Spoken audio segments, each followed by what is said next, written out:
to episode 151 of the Bleav in Astros podcast on the Bleav Podcasting Network. I'm Jeff Balke along with Mike Stanton. And well, it's not quite the hot stove league yet. It is hot outside. I will say that much. Yeah. Feels We more are like still in summer Houston. than Yep. it feels more like summer than Thanksgiving. Yeah, it's going to be a real interesting offseason. As yesterday, I guess it was announced last night. I guess it was last night. It was announced. It was yesterday. Yesterday evening, something like that. Yeah, Mauricio Dubon traded to the Atlanta Braves in exchange for essentially another utility player, though not as good a hitter, and paid a lot less money. In the process of also putting Michael Ulola on the 40-man roster, the Astros released Ramon Urias, who they picked up last year. Listen, there's a lot of question marks going into this offseason. We knew there would be, but let's dig into them. First of all, let's talk about Doobie. Right off the bat, it's a bummer because here, I'll play this. This is my favorite clip. Thank you very much. That's when Doobie hit a home run, one of the great clips of all time of Julian Morales providing that. He was a really great addition to this team, and I think, like you mentioned to me right before we got on here, that better offensively than I think people thought he would be. Sure. Going into this, but he won 2 Gold Gloves, but he is a utility guy. Right. It isn't like they gave up. It's not like they traded Yordan Alvarez for somebody. So I'm wondering what your thoughts are, day after this. Well, I'm sad to see him go. I mean, not just because what he could do defensively, which is play all over the diamond and be at least above average anywhere you put him. And it's really crazy when you see somebody that is really exceptional at the defensive side of the game. We talk so much about offense, we talk so much about pitching, right? And I think defense is underrated, especially when you have somebody like Mauricio Dubon, who really could do just about anything offensive or defensively that you would want him to do. And I think he's going to be missed. Offensively, he ended up being better than we expected him to be. And I think that just came with repetition, that came with confidence. And there were times that he was actually a legit offensive player, but that's not really what he was on the roster for. What he was on the roster was because no one's going to play 162 games. Nobody. Yeah. And so you have to have somebody that can move around the diamond and not be a downgrade defensively. And that's exactly what Mauricio Dubon is. And Nick is going to be kind of the same thing. I think he's going to be asked to do the same type thing. Now, I know he won a Gold Glove. I think it was at shortstop. Not a good offensive player. That doesn't necessarily mean he can't get better. He can't really get worse, but that's fair. So maybe a new voice offensively, something like that. Just a change of scenery, can help him, and then just with maturity and age. But this was, if we want to put it bluntly, this was a salary dump. That's exactly what it was. They needed to get a little bit more financial flexibility so that they can go into the offseason and go after some of the top free agents, not just look at the middle of the free agent class. It is a weird spot. The Astros are in they've been good for so long, and every team that's good, especially that has built from within. Yeah. I have a T-shirt that I wear quite often, and it's from back in the day. It's actually Crush City, and everybody on that T-shirt is gone. There's nobody. There's nobody. I had Dallas Keuchel. It had Jake Marisnick. It had several of the more popular players. It's just how it goes in baseball. It's the nature of the sport. Absolutely. And the Astros, listen, as much as we like Dubon and any of the players, that have played for the team, the reality is when you're good, this is what happens to you. Sure. When you're really, really good, eventually you get cannibalized. And that's how it works because teams you can't pay everybody.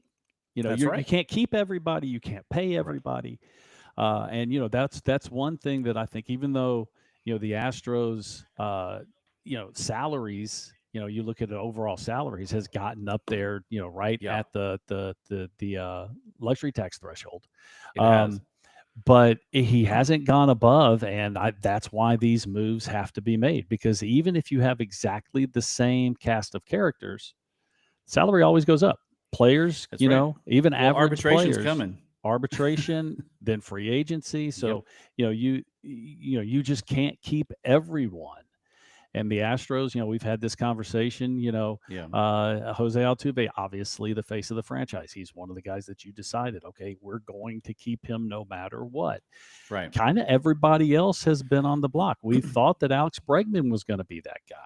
Right. And that didn't work out. Kyle Tucker, we had that conversation for years and years and years. Will the Astros try and re-sign him? You go all the way Carlos back Correa to came back Correa, after leaving. Springer. I mean, Springer. you're Yeah. talking all these guys, but that's just the nature of the beast. I do think Mauricio Dubon is going to be missed more than I think some people would expect in one situation, and that's going to be that off the field, in the clubhouse, on the bench. He wasn't just well liked by the fans; he was loved by his teammates. Yeah. And, again, if you have all the same cast of characters, you bring back exactly the same team, the dynamic in the clubhouse, it changes. Yeah. Everybody's a little bit older, everybody's in a different spot, everyone, maybe happier or maybe more Yeah. angry, People or get what, married, they get what. divorced, they That's have right. kids, And so that yeah. changes the dynamic. But I think Dubon was a big part of the culture of this clubhouse. The I'll do anything to help the team win mentalities. Right. And this has nothing to do with Nick Allen. This has everything to do with, Dubon was a big part of this team for 4 years. Yeah. Well, and he and Yordan Alvarez were really tight. I mean, they became very close friends over the years. So yeah, it's definitely going to hurt in that regard. I think what we should really, I think as fans, all of us should be sort of having a come to Jesus moment and understanding that the reason that moves like this happen is because of what we got. Like, we got 10 years roughly of just extreme talent out of one franchise. Like 2 World Series wins, multiple appearances in the ALCS.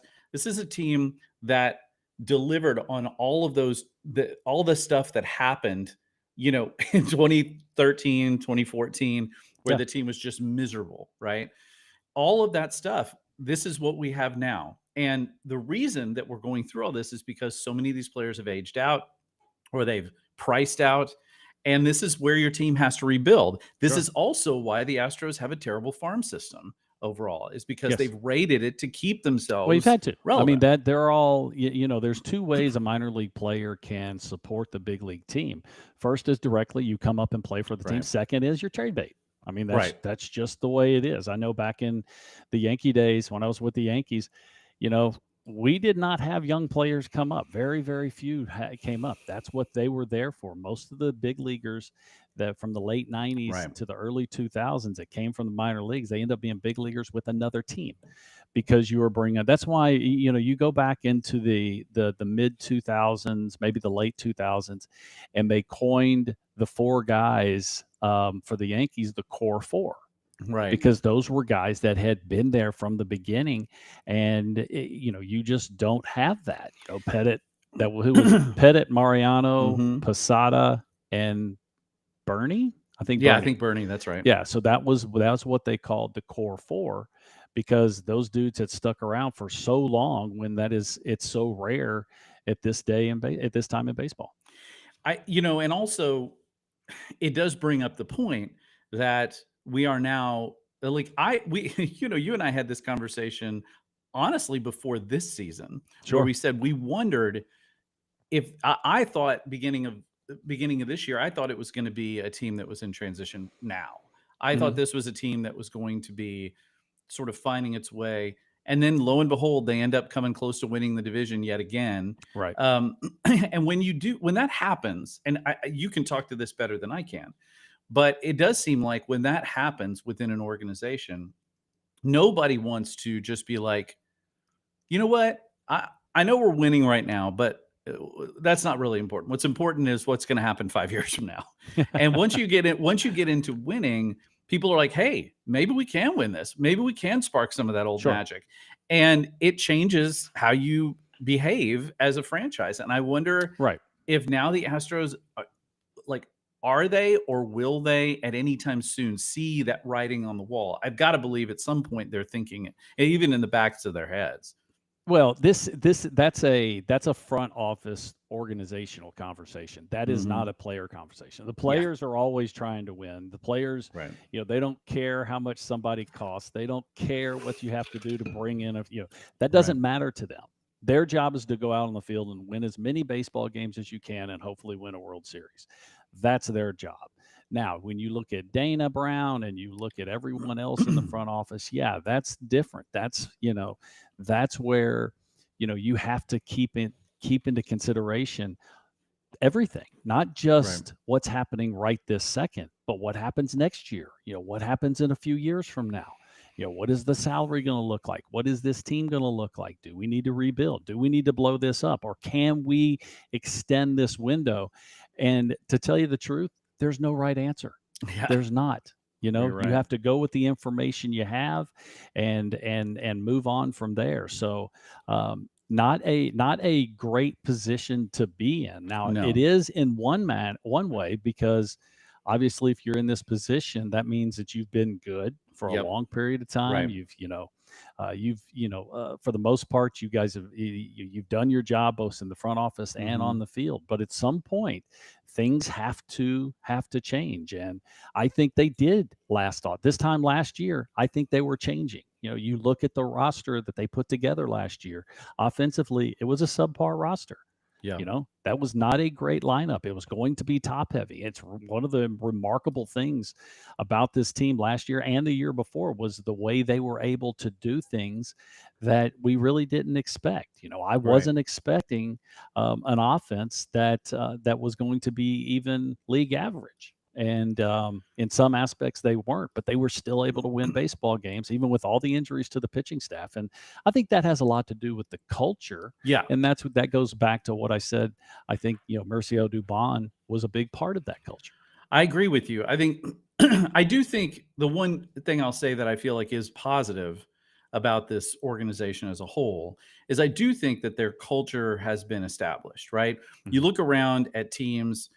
One that I always go back to because it's a team that I hated in the 80s. Now it's the Pittsburgh Steelers, right? I never could stand the Pittsburgh Steelers. I hated them because I was an Oiler fan and they were in the same division. Right. Um, but the truth of the matter is the Steelers always had a culture. It was built around the Rooneys, the family who owned that organization, and Mhm. they've kept it all the way up until now. And while they aren't always winning, all the time, that culture sort of permeates sort of who they are and Mhm. I know the Yankees have that culture, right?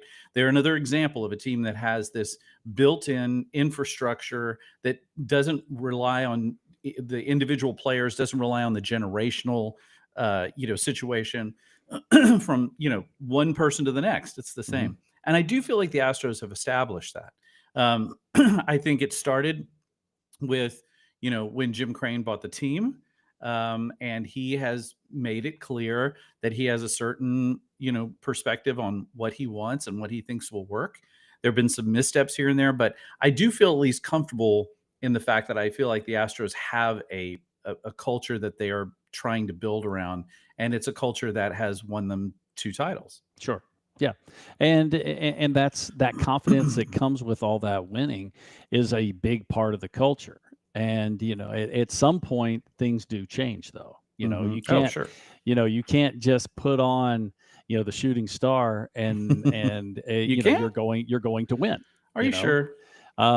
it seems like it's Right. been that way because they've gotten so much out of players that have come in that maybe were a little long in the tooth, Right. or maybe just weren't as good as maybe they were supposed to be as a prospect, Hmm. and then they put on the Astros uniform and they get better.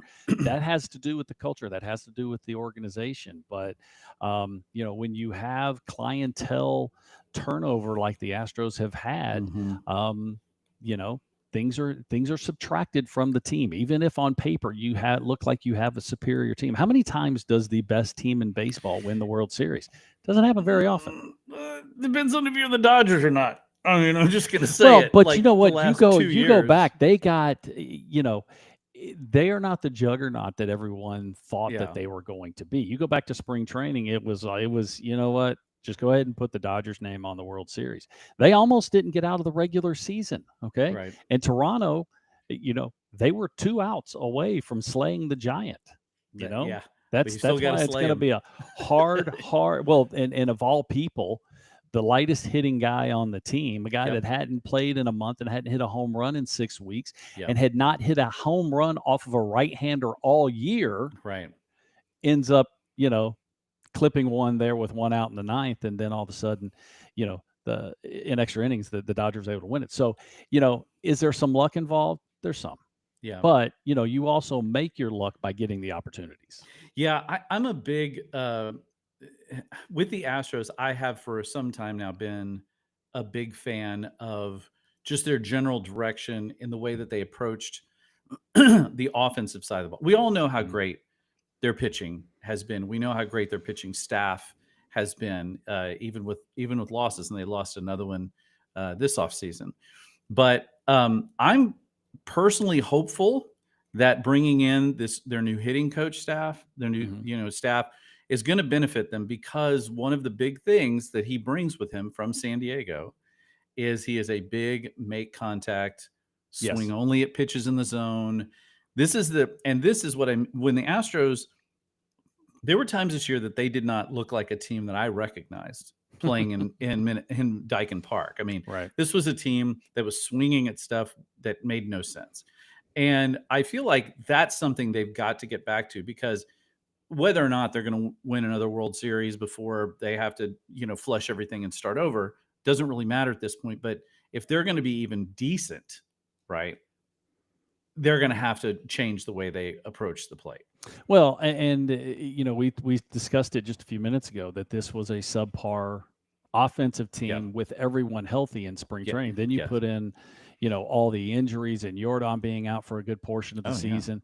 That was, he was supposed to be, a large portion of this offense, and he's going to be that way again. Mm-hmm. The thing is, um, they're to a point right now that Jim Crane is going to have to open the checkbook. Okay, because there's really, if you're going to extend this window, Mm-hmm. last year, in my opinion, was an aberration. Actually, Mm-hmm. the year before was too. Being, what was it, like 12 games under 500, and Right. then in 3 weeks you're back in first place. Right. That stuff doesn't happen very often, and you Right. can't count on that stuff to happen. You can't count on the pitching staff having a whole bunch of injuries, but still winning baseball games left and right. Right. Those are just things that's not the norm. So, they're going to have to figure out how to stay a little bit healthier. But, when you look at the roster the way it's set up right now, you're still questioning, where is the offense going to come from? I've got to wonder too, how a potential labor stoppage is going to impact all this, because while I think it was announced yesterday that Major League Baseball has entered into a new TV rights agreement, Mhm. broadcast rights agreement with NBC, ESPN. ESPN now is going to control MLB, the MLB network. So it's a huge deal for baseball, but it does come 1 year before Yeah. before the labor deal is about to come up, which is perfect for the owners. They're Well, thrilled, I'm sure. yes, but what that does do, that puts more pressure on the owners to make sure there's not a work stoppage. Right. Well, that's for sure. Because when you're talking about, I was involved with the very first time that there was not a work stoppage. This was 2002, I Mm, think, was the first time, maybe 2003, whichever mhm. year it was the first time that a CBA came up and there wasn't a work stoppage. And I think at that point, especially with what we went through in 1994, Oh, where the only time we lost a World Series because of work stoppage, right. we almost lost the industry. We almost lost the sport. Right. It was that ugly. um, Replacement players, the whole bit, and Yeah. daggers being thrown back and forth through the media. But that, where the game has really flourished. I mean, you're talking about an industry that's somewhere between 11 and 12 billion-dollar industry. I mean, this is not just Can't pocket figure out how to change, slice that pie up. You don't know what right? you're doing. So I think when you have so much, and this is me being optimistic, Hmm. I think when you have that much at stake for both sides, you know what? You figure out how to get it done. Hmm. Okay. 94, what Major League Baseball, what the owners were trying to do, they were trying to break the union. Right. Oh yeah. Um, it didn't work. Nope. If that's the goal this year, guess what? It's going to get ugly again because Hmm. it's just simply not going to work. No, players aren't going to do that. No. And, we'll have to wait until it gets a little bit closer to find out exactly what all the issues are and what everybody's asking for. And what I would love, and it's not going to happen, I would love for all the negotiations to be behind closed doors. Oh Don't yeah. negotiate through the media, but everybody's going to do it. Of course That's they're going to that's do it. that's the way to do it. And the players are going to be the bad guys because the players are always the bad guys. That's fine. That's fine. That's Right. the way it works. But all the players really want to make sure is they're getting a uh, a piece of the pie Right. that They're they being deserve. fairly compensated for the fact that they're the ones doing the work. And You and know. here's the thing. One of the things that the Players Association has been looking at for a long time now, that portion of the pie that the players have been getting, doesn't matter what the salaries are. That portion of Mhm. the pie has decreased over the Right. last 10 years. Well, I think ultimately what it's going to come down to, and the major things that you see talked about and bandied about. I mean, obviously, salary cap is one that lots of people like to discuss, although I don't think it's realistic in baseball. But I think revenue sharing is the biggest because Yeah. when you're talking about revenue sharing, it's not just that is no longer just a question of players getting paid because you have revenue sharing in the NBA. It's very successful for both the players and the owners. It's not as much in the NFL because the players, well, their players are kind of SOL in that league.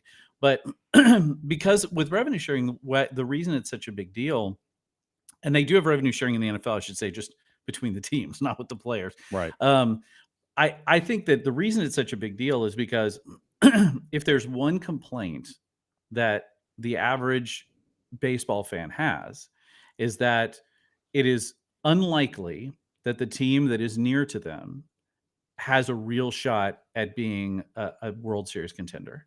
And that will, whether it's real or not, whether it's the owner's fault or whatever it is, that is the perception among the average baseball fan is that unless I'm a fan of the Dodgers or the Yankees or the Red Sox or a handful of other teams, I'm just not going to get a shot to ever have a real World Series. Yeah. And I'm probably not going to get a shot to have a legitimate superstar on my team that becomes the face of the franchise. And that's something that all of MLB should be concerned about because that's not a problem that's going to go away. And the only way to fix that is to try and level the playing field. It's the only way to do it. Well, I here's don't know if here's they're the going to be problem able because to, this but this is a much deeper conversation Mhm. that we can have. Well, Yeah, really, whenever you want to. yeah, Every team claims they lose money every year. yeah. Okay, and when you have a team like the Pittsburgh Pirates, Pittsburgh Pirates, a good majority, and we're not talking about this year, but if you look at years Mhm. past, a good portion of their salary was paid by other teams in revenue sharing. Right. That's right. That they were making a lot of money in revenue sharing. Right. And the teams that are doing the complaining aren't the small market teams. It's Right. the middle market teams and even the big market Yes. teams. Well, it's the They are the middle paying out markets the are the ones that are nose. yeah, Yes. the middle market teams are the But problem. you have the Dodgers and listen, one of the reasons why they've been able to do what they're doing is because of Shohei. Not because of Right. Shohei just on the field, but because of the deal that they signed. Yes, he's making $700 million. Well, no, he's not when you look at depreciation through the whole contract. But they're not having to pay him $70 million a year. They have cash in their pocket because they're only paying him $2 million a year. I guess the question And becomes, should those kinds of deals be allowed? Well, You that would know? be, because every deal that's cut has to be approved by the Players Association Mhm. and approved by Major League Baseball. So somebody could have said, you know what? No, that's not a good idea. Let's not do that. Let's not open that Pandora's box. But you did it. Yeah. And um, Shohei, yeah, I mean it's an incredible contract for the Dodgers, but they still have the luxury tax side of it. They're still getting hit Right. for $70 million. So they're still taking money out on the back end with the revenue sharing. Yeah. But as far as the actual cash going out the door, that's why they've been able to make other moves, is because you're paying Shohei, you know, utility infielder numbers.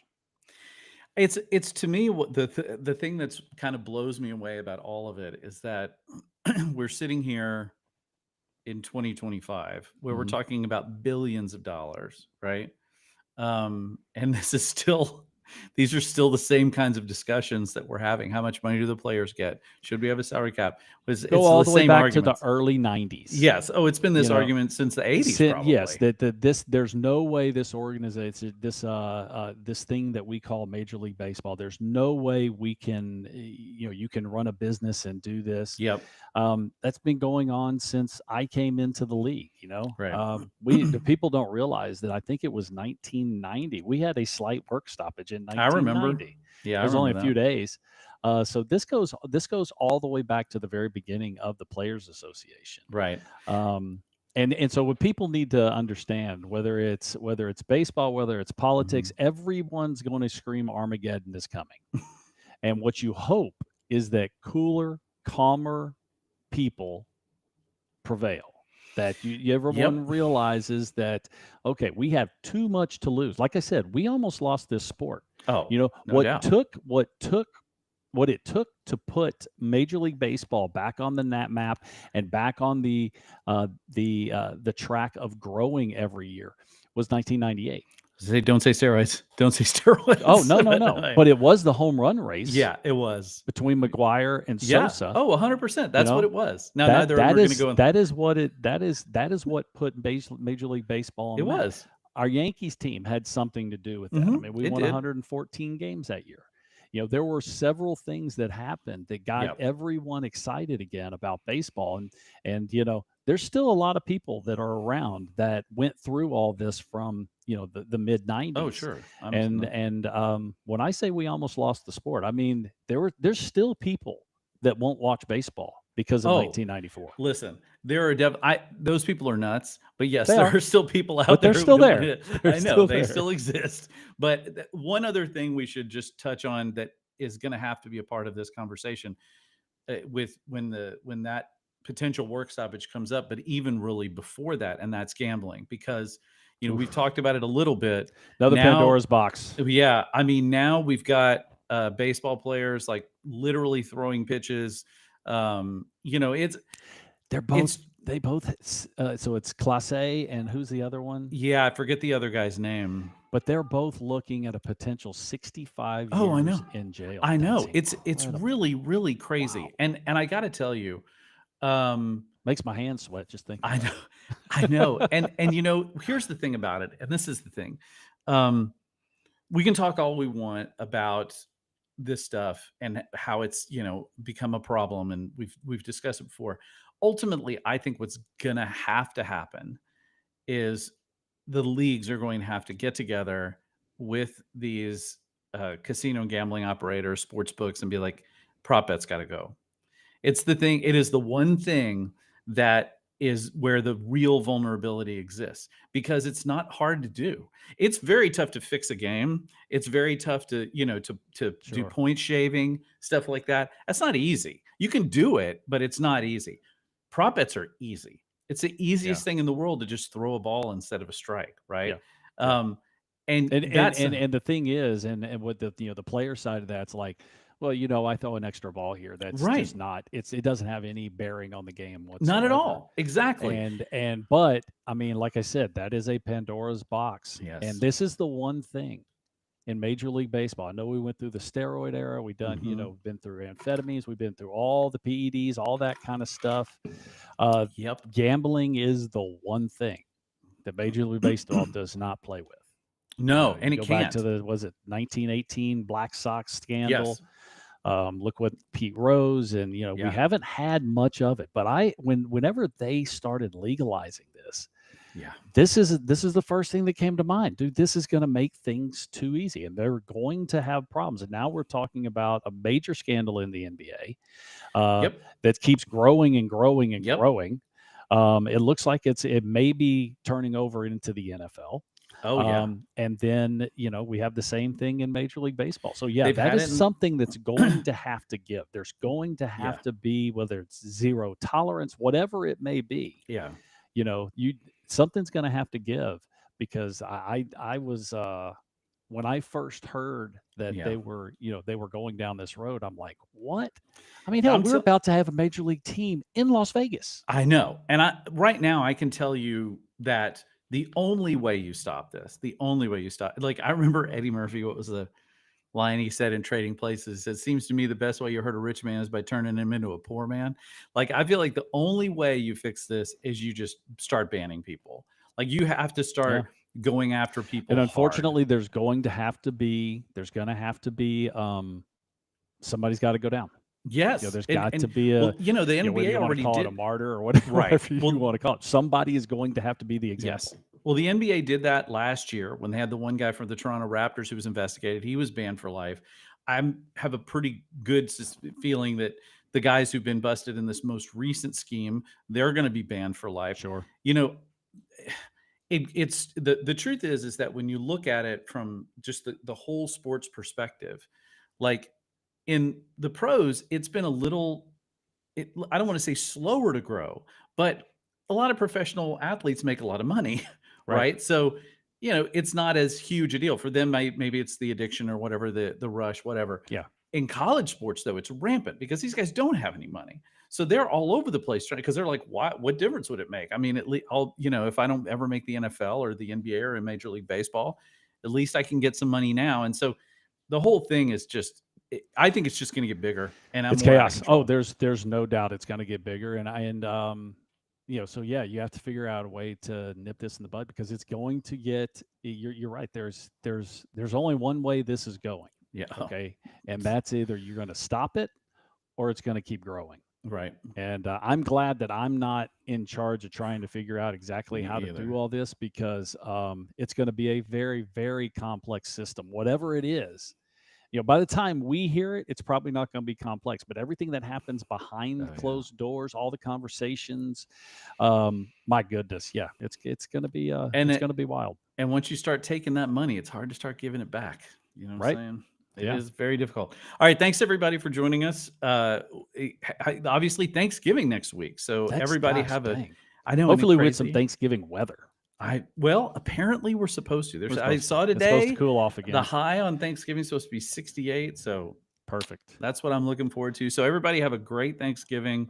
Hot stove is almost upon us here, We're so getting we'll have there. many more discussions coming about that as we go forward. And good luck to Mauricio Dubon in Atlanta. That's It's right. weird to say that, but thanks for everybody for joining us. As always, go Astros. Adios.